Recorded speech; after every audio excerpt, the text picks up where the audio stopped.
help the people in the city get what they need. There's people sleeping under park benches. We have abandoned houses that could be at least used for that sits there empty. We need to connect the dots. And we need somebody that's going to get in there and connect these dots.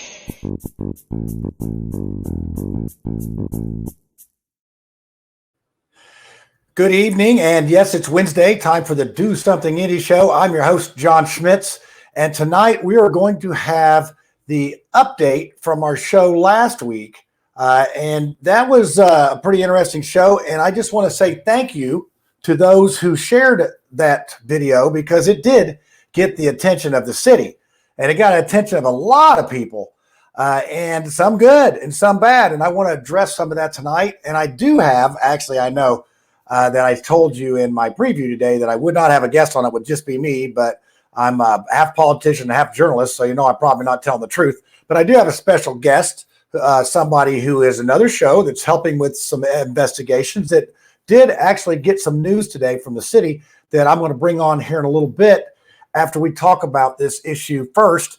And we're going to talk about where we are on this, and we're just going to have a discussion of what's going on. So I want to get into this sort of quickly here so we can get to our guest.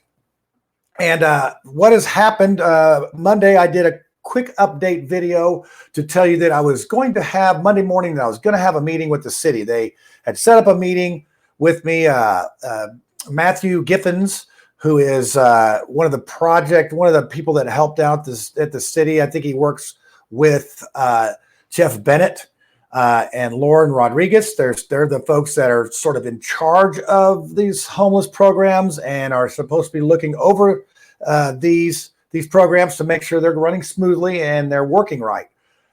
That was supposed to be at 11:30. I'm like, oh, excited. I'm going to get a meeting. I'm going to get to talk to people. I'm going to get to ask a bunch of questions. This is going to be awesome. I really feel like, our show Wednesday and the pressure that you all put on these folks to have some transparency and answer these questions really helps. So again, a huge thank you to you for sharing that video and letting people know and getting the word out. Because before we had the show, I had asked them to do interviews, answer questions, and they basically just ignored me. Well, we're not getting total transparency, but we are making some progress in that department.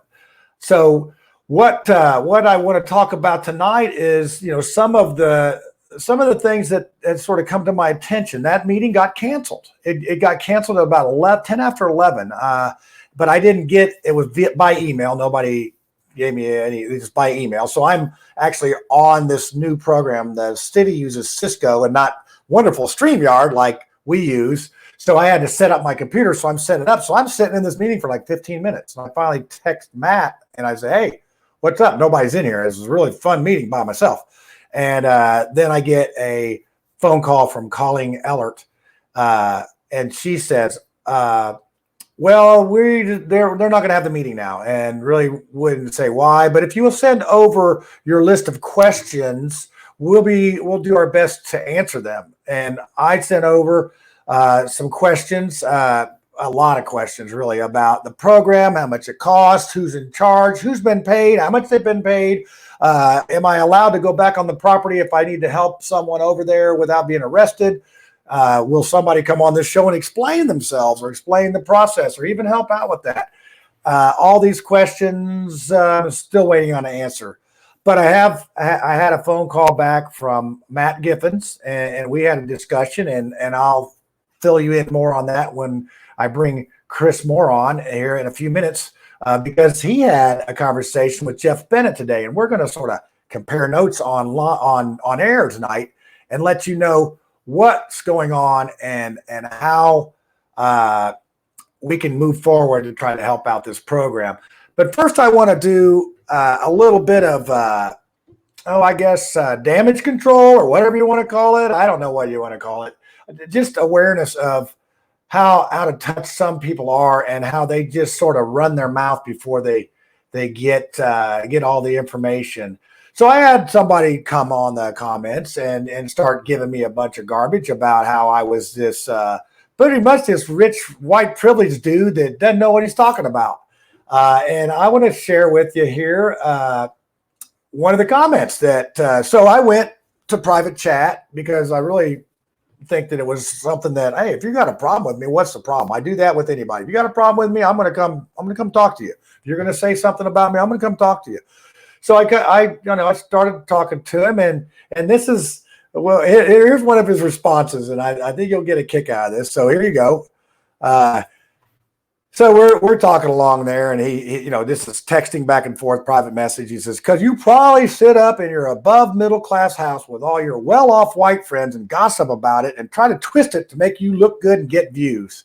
And I'm like, oh yeah, that's what I'm doing here in Mars Hill. We're living large. I'm going to go over to Amy and Richard's front porch, and we're going to compare notes about all this stuff, and talk to Kathy next door here, or Chuck Baker across the road there, and we're pretty much all blue collar workers over here in Mars Hill. It's I don't know if you all know where Mars Hill is, but it is definitely not my above middle class house. Although I am building sort of a mansion here in Mars Hill, and all my well off friends so we could gossip at our wine. And yes, I do make Chateau de Marcel wine, which is pretty much a glorified version of Mad Dog 2020. But it's right on the end too there. We're trying to get views. That's all we're trying to do. We're not really trying to help anybody. We're just trying to get views. So, and he continues on. I sort of start explaining to him that, hey, you know what, this is, I'm not that guy that you're thinking about that. And he says, well, you're messing with lives with your little show, and you be a celebrity of sorts to think you are, probably go to your wine parties, art exhibits, and look cool in front of your friends, but I see through you. And I'm like, yeah, well, he's sort of close. I mean, we do have an art center here in Mars Hill, and my wife's just coming off of her big to-do over at the IMA, the Newfields, with her Art in Bloom exhibit. So yes, he's probably pretty big time, and all that. And I do try to look cool. I got my new Do Something Indie shirt on here, but this guy's got me figured out. Well, I go on and I explain a little bit more about what we do and how we do this and what I know about this process that we're in. And this is how it ends. This is the last part he talks about. Oh, amen. Anything that leads to Jesus working in the lives of people and helps them have a better quality of life. And I start thinking about that Gandhi quote where he says, Gandhi says, I like your Christ, but you people are so unlike him. And I'm thinking, okay, you just pretty much called me all sorts of names. And now you're going to come back and say, hey, but I'm a believer. It's all cool. So yeah, that's just some of the things that I don't understand that. I mean, and I get it. And the reason I'm bringing that up is because I agree with some of this stuff. It is a very tricky business. I went on to find out some other things on the other side of the story, but I gave people a month and a half to come and explain their side of the story. And when they do not do that, it validates one side of the story. So that's sort of what we have going on here with this business. And you know what, this person that was giving me a hard time has worked with homeless people for a while. And honestly, I've only been working with the homeless organizations and people for 3 years. But you know what? I've been doing it for 3 years, not just every other weekend or for a photo op or for just some celebrity or to be cool in front of my friends. No, anybody that knows me knows that I'm in this for the reasons to help the people. And as that clip showed, that was from at the start of the show, that was from the mayor's forum that we did when I was actually running for mayor as an independent. I have had a forum for all the other candidates, which Mayor Hogsett and Jim Merritt declined to be at, which ended up being a very good forum. And I was answering the three things that I would make a good mayor on. And that was the third thing, is my passion. And that's 2019. That's 2 years ago. I was talking about what we need to do to help our homeless people out. And so this isn't just something that I decided to just go out and do. These folks that I'm trying to help came to me to be able to help them with their situation. And again, I have to thank you, the viewers, for putting the pressure on others and sharing this video and being concerned because, honestly, the homeless issue, there's a lot of folks that just say, you know what, they get what they deserve. They need to try hard. They need to do this, get a job, blah, blah, blah. You can say that. You could say that, but that's not how I approach it. I treat these folks with respect, dignity, and they deserve that. So I'm going to go ahead and play a clip here of a friend of ours that was due to be kicked out last Monday. On Friday, she received notice that she was going to be kicked out, and this was 2 days after our show. And after this little clip here, I will bring on our special guest tonight, Chris Moore. So enjoy this little clip and get ready to talk to Chris. And I have a feeling that there are going to be repercussions against the ones that are doing this right now. Well, we'll see about that. We're going to try to protect everybody the best we can. But somehow we have to figure out a way to make things better, right? Yes. And there you go, Chris. That sure sounded like there was some retaliation against this poor gal here, but good news. We were able to get her move postponed for now. She is, as of today, still there. And we are monitoring that because I do not want to be responsible for these folks being in trouble because they were speaking out.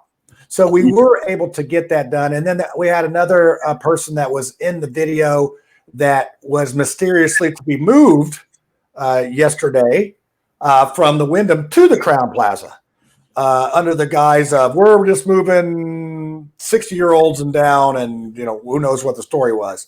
I was able to find out from someone from the city was they are trying to consolidate the hotels and move the folks to permanent housing. So with that being said, hey Chris, welcome to the show. Thanks for coming on tonight.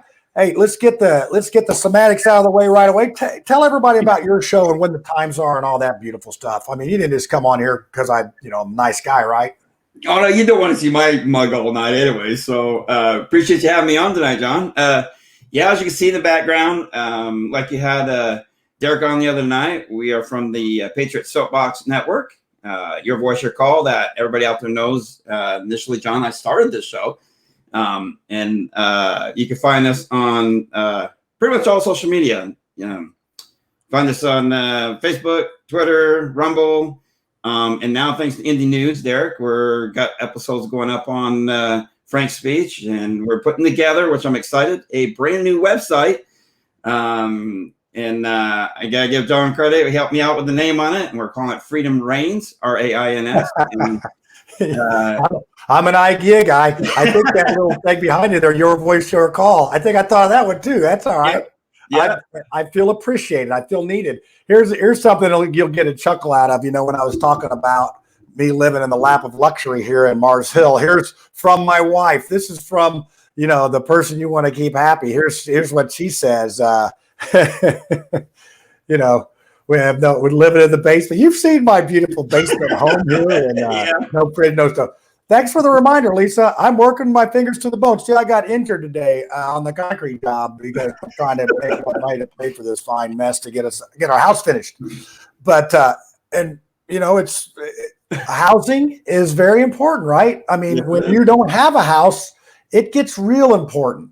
Yep. So, Chris, I brought you on because you were able to talk to somebody today. Why don't you fill us in a little bit about your conversation you had today? And again, folks, we are not trying to gotcha anybody. We're not trying to get anybody. We're trying to find answers and help our friends. So this isn't a matter of trying to make anybody look bad. This is a matter of, hey, let's get some stuff going in the right direction. Let's do something. Yeah, and John, I'm glad that you started this, trying to figure out what's going on down there at Crowne Plaza, and I'm glad we're trying to help get information and figure out what's going on. And so after it seems like they keep shrugging everybody off, when you try to get a hold of them, try setting a meeting up, and I said, you know what? And I tried calling last week, got no answers back. So today I finally got through to him and his number, Deputy Mayor Jeff Bennett. We had a pretty good conversation about it. I mean, along with a couple other things, but I was focused on this. And I was a little surprised at his reactions. He was polite, first of all. He was very polite, very nice. He wasn't rude, but he stuck to what you and I and everybody else calls a political script. And it was a little disheartening because during the whole conversation, he would say stuff like, oh, I don't have nothing to do with this program. I don't know what's going on there. Stuff like that. And if I'd ask him questions, would he mind talking to us about it? Can he turn us to somebody who can help? He acted like he wanted nothing to do with it. And then he said, just keep going back to the program. The head people there, they're the ones who handle it. And I go, well, it's funny. She turned me to call you. And so he's like, well, they shouldn't have done that. And then I said, well, do you realize that there are some issues going on down there? They're being mistreated. And Mike, we know who has it. He has even made threats to retaliate to some degree against them if they talk. And so out of the blue, he goes, oh, that's not going on down there. And there's no threats happening and no retaliations. That won't happen down there. That's not happening. And I turn around and go, you just said a few minutes ago, you know nothing about what's going on down there. So in a sense, catching him in that, he's pretty much washing his hands of it. And it's a little disheartening to know that our officials in that up there is just don't care to take care of a circumstance. I mean, he could have said something like, well, let me look into this. No, there was nothing.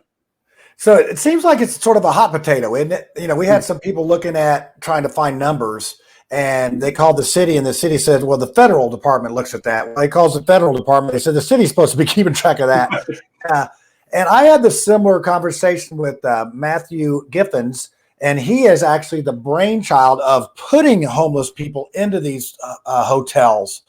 And one thing that stood out to me with my conversation was I asked him, when were you there last? He said, well, I haven't been there very much.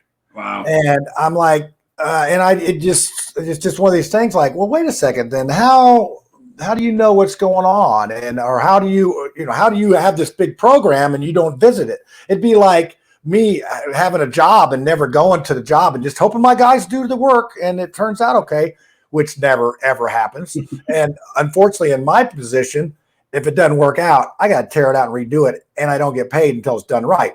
In their position, that paycheck cashes every week. Yeah. So I got a question for, what did you do today, Chris? What did you do today? What was your job today? You know me, I'm a dump truck driver. I drove around delivering materials to our customers all day. How many truckloads did you do today? Today, I think eight or nine. 8 or 9. Well, we tore out concrete, formed concrete, and getting ready to pour concrete. When do you have all this time to be calling deputy mayors and Crowne Plazas and all that? Is this something that, you have tons of time to do? No, during driving, like I use a Bluetooth headset, or if I'm sitting in the pit, I try to make a call, but it's hard to stay on the phone constantly or whatnot. But, we got to work to make a living, John. You and I got to work to make a living. Yeah, my point being, if I'm getting paid to do this job, I better know what the hell it's about. Mm-hmm. And part of the problem I have with this is these folks are in charge of it. They have the authority. They're getting paid to do it. And they just want to ignore you. Until we get a bunch of our viewers on their ass, literally on their ass, they do not move. And I know that they're just wanting this to go away. And as I said in, I guess, my monologue there, that I've been involved in this for 3 years, and I am not going away. This is going to keep going. And I wish I had more authority to be able to make some changes and get some of the programming in there. I've offered to the city to help, to have ideas. And I did get a message back. I texted back and forth with Jeff Bennett. I didn't have a conversation with him. We texted back and forth, and I did have a suggestion of, a lot of these folks that are homeless have little small families, either 2 people, 4 people, 6 people, or whatever. They sort of, they're in groups. Mm-hmm. And part of the problem with Housing First, which we will talk about here in a second, is that one person per house, and then they're lonely and they end up getting back in trouble, and then they don't follow the rules, and then they're thrown out, and it's a revolving door. So yeah, they get counted as a house. They're housed, but they're not housed. They're back out on the streets in 3, 4, whatever months that happens. And so I asked him a question about, hey, could you put people in groups of 4 and 6, smaller groups? Because as we see at the Crowne Plaza and at these hotels, you get a bunch of people together with basically nothing to do and locking them down. I mean, you see what COVID's done psychologically to people that have been locked down. It is not pretty. So you can imagine what that would be like if you have 50, 60, 127. I think there's 127 people over there. How tough a job that would be to manage. And if you do have a manager that doesn't have the right attitude and enough patience, temperament, and all those things, it can get ugly like it is over there. And people can get abused, and people can get mistreated, and people can feel like they're in prison. And if you watched the show last week, you would see what I'm talking about. I'll put up the link down here. There you go. To the show for last week, and you can watch it and you can see how frustrated some of these folks are, and they weren't afraid to come on camera and say these things because it was so bad that they were willing to do that. And like I said, there's two sides to every story, and we tried to get the other side, but we are getting some progress, and we hope to be able to get more progress as we go forward. And so I guess if there's some people that have any questions in here, and this is our buddy Tim Couch on here. Man, can you guys talk about anything more important? Now, Tim, all kidding aside, Tim has a group set up that could manage that Crowne Plaza Hotel and manage it right. And in fact, I believe Tim might have applied for the job. So if they would have picked Tim instead of this other guy, we may not be having this show tonight, Chris. Right. I mean, so we have that. We have that thing going. So let's see what we have here. I have to agree with you, John. If somebody What's else more important than getting off the streets? That's a good segue, Karma. That's an interesting first name. I think that that might not be. Well, if that's your real name, that's pretty cool. That's a good segue. So we talked about housing first. That's one of the things that, and that's been around for quite a while. I want to say at least 10 years. I may be wrong on that, but it's something that a lot of these city planners and a lot of these people, when they go to their talking points, they want to go with housing first. And my problem is I like housing first. It's great, but you have to couple that with wellness first. It's really wellness first. And then your housing should go along with that, because what happens is if these folks aren't well per se, either mentally or with drugs or with whatever, when they don't have the proper supervision or the wraparounds, that's when they just fall through the cracks, and then they re-enter the homeless arena. And fortunately they get counted as, hey, we got them a house. So they count them as they got a house, but they're not sustainable in that house. So Chris, I'm going to ask you about housing first and what you think about that. Well, I have to agree with you on that, John. Housing is important.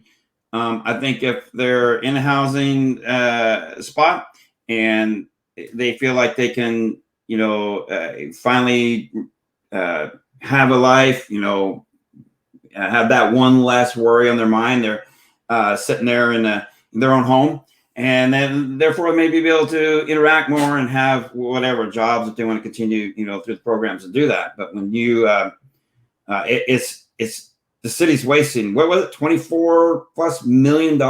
I've heard even higher than that. I've heard it's 40. Now they do have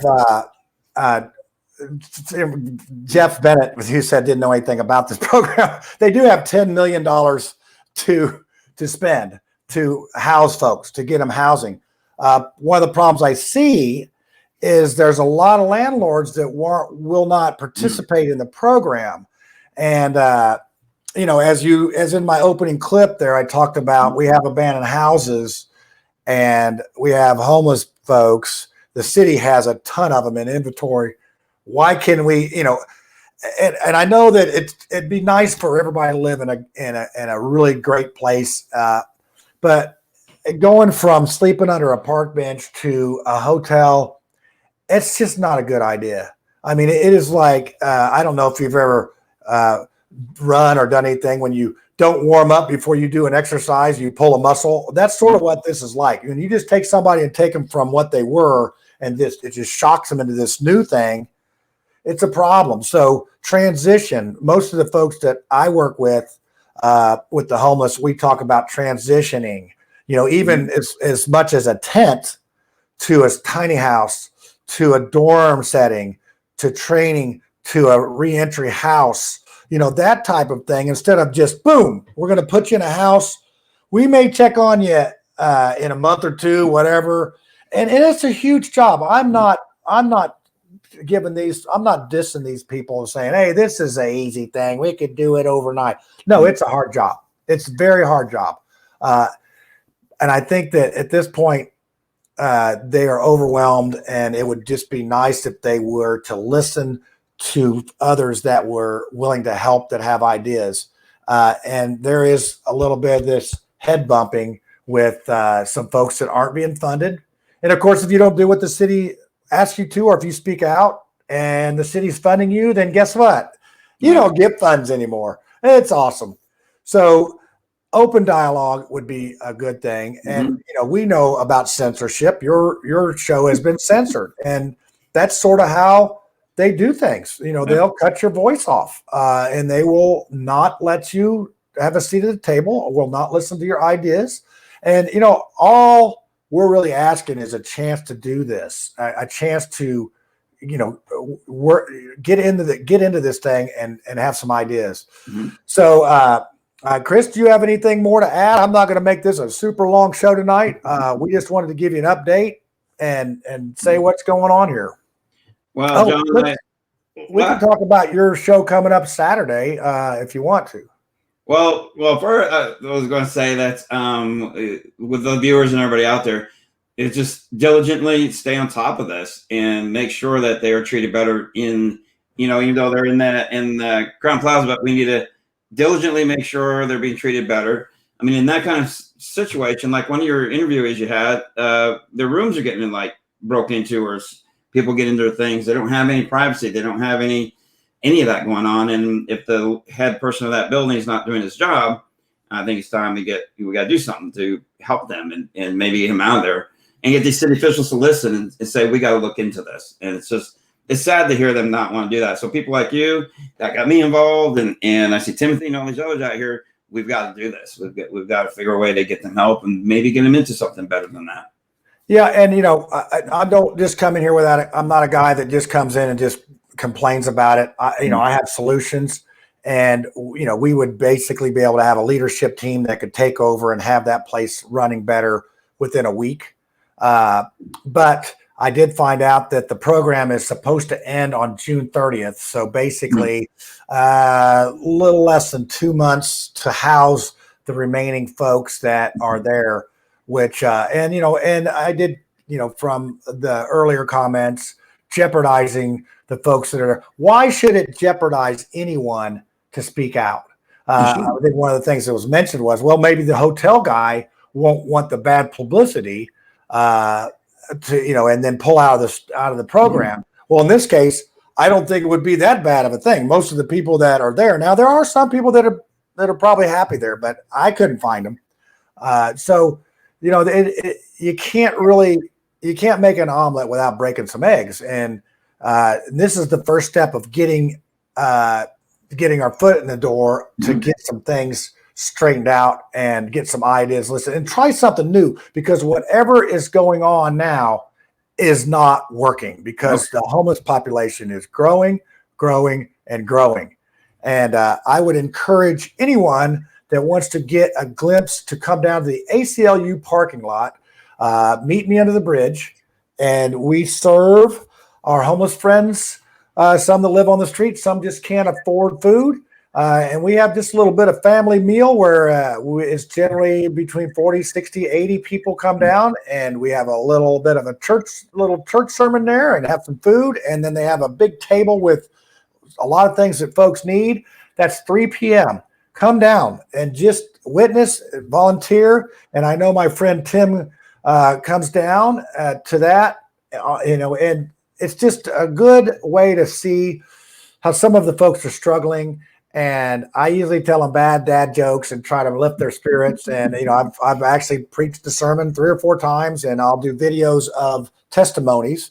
And to give you an example of what kind of, range of people we have, I did a video of a lady that 5 years sober, and she gave her testimony. A lot of people will come back and give their testimony about how they were able to get better. And that is very critical for folks to have hope, Mm-hmm. And but then by the end of the service, we had a guy ODing in the parking lot that we had to give Narcan to.